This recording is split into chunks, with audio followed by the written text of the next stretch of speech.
I know that idea is out there, that there are some who advocate for psychoactive drugs to kind of unlock divine mysteries, that sort of thing. But there is absolutely nothing like that in the scriptures.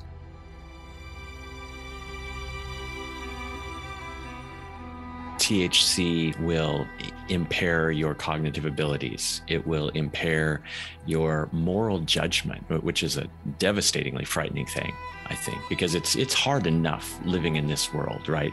Battling world, flesh, and the devil without taking a substance that's going to impair our ability to make moral judgments. And then that loss of physical control as well. Alicia has given testimony to that, a frightening testimony, frankly. We are to love the Lord our God with our minds, and a mind addled by a psychoactive substance. That's not a biblical path to unlocking relationship with the Lord. First off, intoxication is a sin. The scriptures are very, very clear on that. And even though cannabis is not the exact same thing as alcohol, and the Bible speaks specifically to alcohol intoxication, helpfully, the Bible doesn't just say, don't get drunk. God could have done that, but instead we're told why intoxication is a sin. There's a list of verses, but if we were to categorize them in three ways, I would say that intoxication diminishes our cognitive abilities. It diminishes our physical control, and it diminishes our moral judgment. And cannabis intoxication demonstrably does all three of those things. Christians should pay attention to those things because the decisions that we make, they have significant implications. Psalm 139, that very, very famous psalm that speaks of the Lord's omnipresence and his sovereign control over us. Verse 13 specifically, for you formed my inward parts, you knitted me together in my mother's womb. Well, I think we heard from Dr. Reese about the biological effects of cannabis on things like pregnancy and fertility.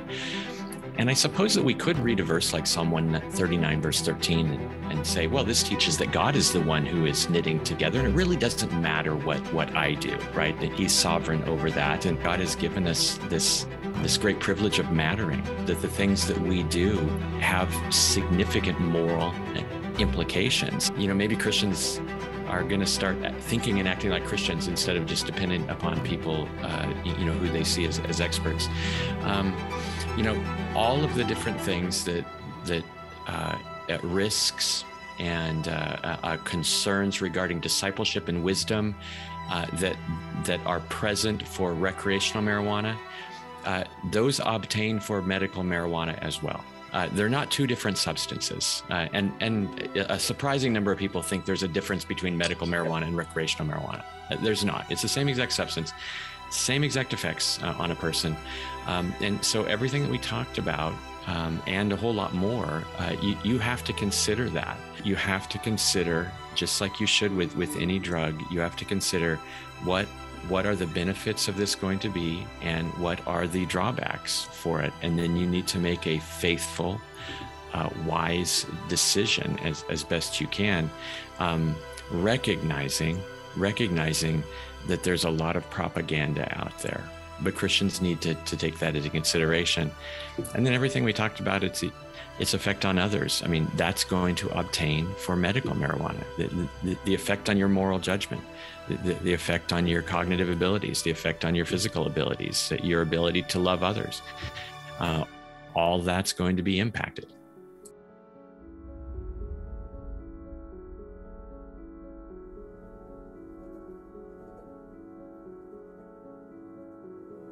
If I'm in the midst of a lot of exposure, I can have like suicidal thoughts and tendencies, and I can start to have really negative thoughts towards others about, I just want them out of my environment. Right. And so I always have to bring myself back to God, because I realize that, those thoughts are not loving thoughts. They're not fulfilling what my purpose is that God has me here for.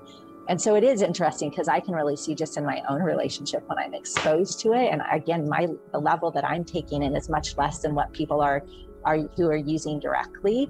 that it really directly affects my ability to interrelate with God and to have that communication with God. I don't use it. I don't use cannabis. I don't use any form of THC, CBD. I don't drink. I've never used any drug in my life. I noticed certain health issues really early on. My mouth would burn, my nose would burn. I started to have some gum issues. I started to cough a lot, have some respiratory responses.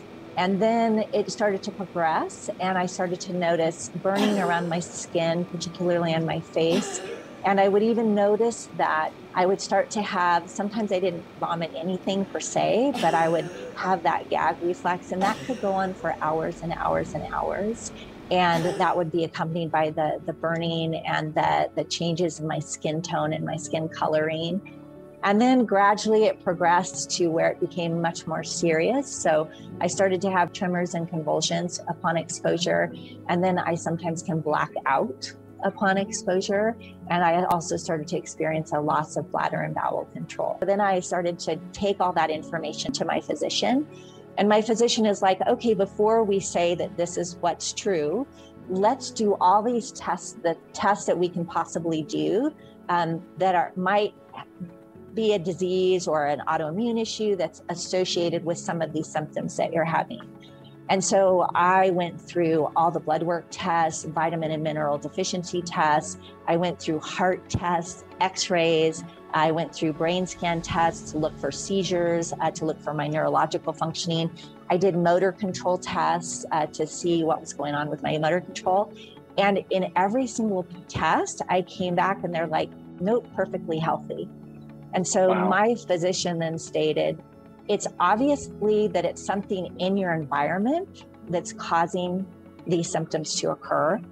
And he's like, you have showed that it's true that when you are by marijuana exposure or cannabis or CBD, that you start to have the symptoms.